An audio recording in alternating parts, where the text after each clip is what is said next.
Cap round 1 मध्ये seat मिळाली आहे पण मनासारखी नाही मिळाली। आता पुढे काय करायचं कळत नाहीये, तर लक्ष द्या। तुमचं बेटर कॉलेज मिळवायचा गोल मी अगदी सोप्या स्टेप्स मध्ये एक्सप्लेन करते। स्टेप 1, राऊंड 1 झाला, आता आपल्याकडे काही नाहीये, तर आपल्याकडे सेकंड राऊंड आहे। सेकंड राऊंड मध्ये ऍडमिशन घ्या। स्टेप 2, सीईटी सेल जेव्हा बेटरमेंट फॉर्मची विंडो ओपन करेल तेव्हा फॉर्म भरायला विसरू नका।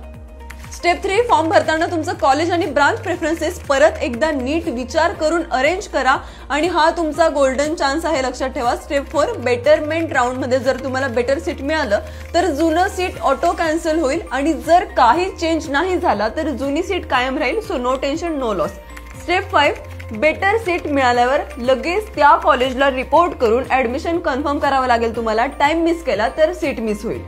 स्मार्ट डिसिजन घ्या, प्रत्येक स्टेप फॉलो करा आणि तुमच्या ड्रीम कॉलेजसाठी एक चान्स द्या।